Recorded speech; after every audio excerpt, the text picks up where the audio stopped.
let's imagine that you put the job description out into the world and now you're starting to get applications. And I'm sure there is a whole system you designed at Facebook or your colleagues designed for how you manage this. But when it comes down to someone tells you you're interviewing, 4 people this week and you have to kind of quickly glance through, I assume, their materials before you ever talk to them. What are you thinking about and what are you looking for? And how does that, for lack of a better word, like first vetting step happen? Yeah, I think it's really, really important for people to remember that almost every company, except for maybe small startups or really small nonprofits, the first person that is reviewing your resume and portfolio is likely not a designer or design manager. It's usually a recruiting or an HR person who's, collecting all the submissions. They're doing kind of a rough pass to see, does this kind of fit what we're looking for? And then after curating a list, then they send it to the hiring manager in order to have the hiring manager select who they'd like to interview. So I think that's really, really important when thinking about your portfolio and your resume is that, your kind of first audience will not be a design manager in most cases.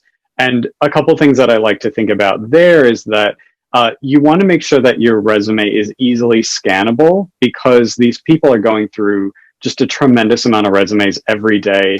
And they really have such a limited amount of time to look at a resume. So make sure that scannability is very easy.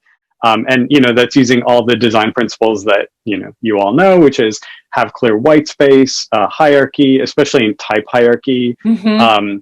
Use bolding, use different sizes to convey sections, all the basics that we all know. Bulleted lists. I talk about this every single week. It's going to be on my tombstone. I'd say, I rarely tell people to, absolute things, but absolutely don't write paragraphs on your resume. No. That's a killer. It's one of the few things I'm very sure about and can give broad advice. Just never write paragraphs because nobody will read it. Yeah. So scannability is very important. And, there was kind of this trend, maybe it's still happening, but more so, maybe 10 years ago of designers getting maybe a little too clever with their resumes to the point where it's not really easy to consume if you're scanning.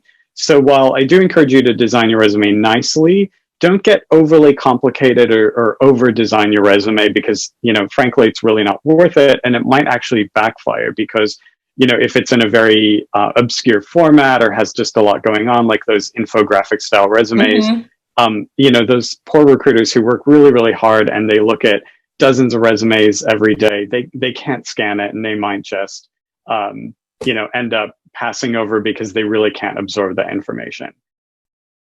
For portfolios, I think it's a little different because you have to remember that, you want to balance that kind of like eye candy, the nice visuals, things like that with your process and detailed process. And I tell people you really can't get away with only having one or the other because a recruiter is not really actually going to have that much in-depth knowledge about design process. So they're trying to scan, like, does this look like good design in my 10 seconds of glancing at it? Right. Literally 10 seconds. Yeah, literally 10 seconds. So you do need nice visuals. And you can design nice visuals even if it's not a flashy UI design, project. Like I said, I design business stuff. So we're a researcher, right? Yeah, research is similar. In that case, you might want to design really nicely done charts or graphs or, have a cover kind of image on that. So making it look nice and appealing. But then once it gets to the hiring manager, they're going to want to know about your process and they're going to want to know how you think about design. So one of my least favorite things is a portfolio project that's only the glossy images and kind of nothing else, because that doesn't really tell me all that much. You could have just gone to Dribbble and kind of reskinned a UI kit and then put it on there for all I'm concerned. Yep. So I want to make sure that you know how to think about a design from start to finish and communicate that really clearly in a portfolio. Right.